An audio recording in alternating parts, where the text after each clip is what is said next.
Dust allergy, pollen allergy, sinusitic allergy और seasonal allergy और nasal polyps, नाक के गदूद बढ़ जाना और साथ अस्थमा, गले में केरा गिरना, रेशा वगैरह हो जाना, चलते हुए सांस वगैरह फूल जाना, इस तरह के मसाइल आते हैं बहुत सारे। तो बहुत सारे पेशेंट परेशान होते हैं जो हमसे रब्ता करते हैं। अल्हम्दुलिल्लाह हम मेडिसिन भेजते हैं और अल्लाह पाक के करम से वो बेहतर हो जाते हैं। अस्सलाम वालेकुम वरहमतुल्लाहि वबरकातुहू। मैं हूँ होम्योपैथ डॉक्टर बिलाल राव और आज मेरे साथ मेरे क्लिनिक पे मौजूद हैं मुजफ्फरगढ़ से तशरीफ़ लाए हमारे प्यारे और बेहतरीन दोस्त माया नाज डॉक्टर, जो न सिर्फ मुजफ्फरगढ़ की सरजमीन पर बल्कि अपनी तिब्बी खिदमात तमाम सरहदों से आज़ाद होकर दुनिया भर के लोगों को मुस्तफ़ीद फरमा रहे हैं अपने सोशल मीडिया प्रेजेंस के ज़रिए और ऑनलाइन पेशेंट फैसिलिटीज़ के ज़रिए। तो मेरी मुराद डॉक्टर फ़हीम साहब, सदर MHDWA मुजफ्फरगढ़, ये डॉक्टर साहब की मुख्तलिफ मौज़ूआत पर इंतहाई बेहतरीन क्लिनिकल अप्रोचेज़ हैं, तमाम तरह के मरीज़ों को एड्रेस करते हैं। लेकिन आज हमारा इनसे जो गुफ्तगू होगी वो ENT के मौजू पर होगी। तो आज इनसे जानते हैं ENT में होने वाले मसाइल क्या क्या हैं और उन पर होम्योपैथिक मेडिसिन कौन कौन सी मेडिसिन के क्या क्या अप्रोचेज़ हैं। आए इनसे जानते शुक्रिया हैं। आपका, माशाल्लाह आपने बड़ा ज़बरदस्त एक टॉपिक चॉइस किया है ENT का। और अल्हम्दुलिल्लाह मैं ऑनलाइन प्रैक्टिस कर रहा हूँ 26 साल से और मेरी मेडिसिन पूरे पाकिस्तान रहे हैं और अल्लाह पाक उनको शिफा भी दे रहे हैं। ENT के मसाइल जो होते हैं ना डॉक्टर साहब, वो कुछ ऐसे हैं कि dust allergy, pollen allergy, sinusitic allergy और सीजनल एलर्जी और नेज़ल पोलीपास, नाक के गदूद बढ़ जाना और साथ अस्थमा, गले में केरा गिरना, रेशा वगैरह हो जाना, चलते हुए सांस वगैरह फूल जाना, इस तरह के मसाइल आते हैं बहुत सारे। तो बहुत सारे पेशेंट परेशान होते हैं जो हमसे रब्ता करते हैं। अल्हम्दुलिल्लाह हम मेडिसिन भेजते हैं और अल्लाह पाक के करम से वो बेहतर हो जाते हैं। तो ये टॉपिक तो बहुत बड़ा है, लेकिन मैं चंद एक मेडिसिन देखने वाले नाजरीन से मैं शेयर कर देता हूँ।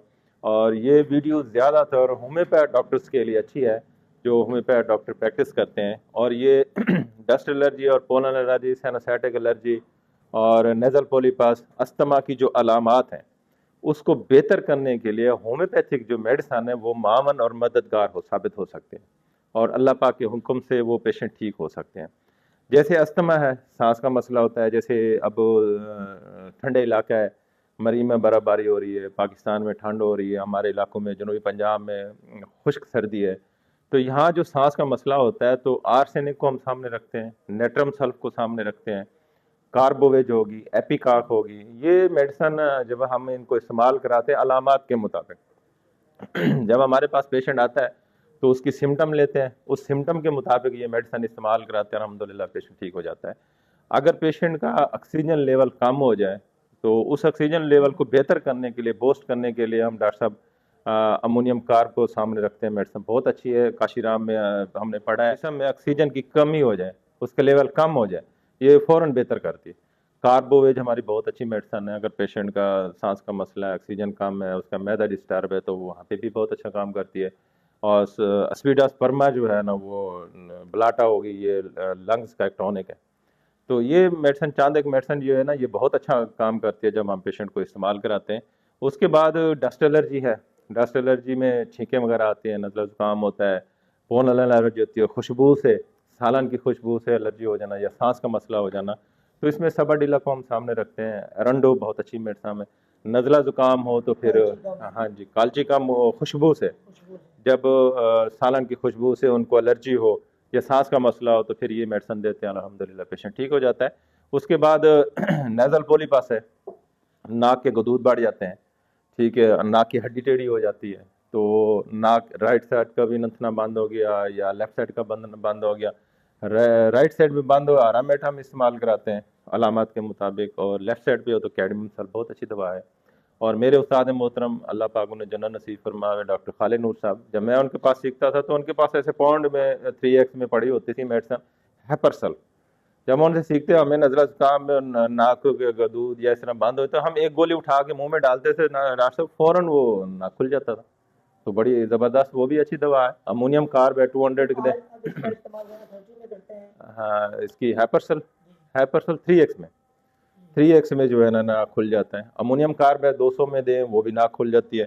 और बच्चों के अंदर सांस का मसला हो और नाक बंद हो, संबुकस नेगर बहुत अच्छी मेडिसन है। जब ये भी इस्तेमाल कराते हैं तो उनका दमा भी ठीक होता है और ये भी ठीक हो जाता है। उसके बाद सीजनल एलर्जी है तो फिर मियाज़म को हम सामने रखते हैं, जैसे बेसिलिनम है, मेडोरिनम है, ट्यूबर है, बेसिलिनम है। इस तरह की मेडिसन को फिर हम सामने रख के फिर आर्सेनिक एल्बम कोई अलामत के मुताबिक इस्तेमाल कराते हैं। तो एकोनेट होगी, बेलेडोना, बहुत सारी मेडिसन की एक रेंज है, वसी है। यही डॉक्टर साहब आपसे एक आखिरी सवाल पूछ करूंगा कि ऐसे मरीज जिनको किसी भी किस्म की खुशबू से हाँ जी, तकलीफ हो जाए हाँ जी, और खसूसन ऐसे हमला खवाते हाँ जी। जैसे ही उनको अमल शुरू होता है उसके बाद किसी भी चीज़ की खुशबू से तकलीफ हो जाती है और वॉमिटिंग स्टार्ट हो जाती है, उसके लिए आपके तजर्बे में कौन सी जी, इसमें 3 मेडिसन को हम सामने रखते हैं। एक काल्चिकम होम्योपैथिक मेडिसन बहुत अच्छी मेडिसन है, वो भी अलामात के मुताबिक इस्तेमाल कराते हैं। और दूसरी मेडिसन है हिस्टामीन है और पथोस्फिटीरा है, ये भी अलामात के मुताबिक इस्तेमाल कराते हैं, अल्हम्दुलिल्लाह ठीक हो जाते हैं। वैसे तो बॉक्स के अंदर बहुत सारी मेडिसन है सिम्टम के मुताबिक, मेरे तजर्बे में ये 3 मेडिसन हम इस्तेमाल कराते आपका बहुत शुक्रिया इस हैं। टॉपिक को शेयर करने का। इंशाल्लाह इससे फिर हमारे देखने वाले होम्योपैथ डॉक्टर्स को भी फ़ायदा होगा और जो लोग इस तरह के मसाइल से नबार्द आजमा है और इस तरह के मसाइल की परेशानियों में पड़े हुए हैं, तो उनके लिए भी एक पैगाम है कि अगर ऐसे मसाइल से आप दो चार हैं और आपको कोई इसका मुस्तकिल हल नहीं मिल रहा, तो एक मौका होम्योपैथी को दें, होम्योपैथी अपनाएं, सेहत पाएँ।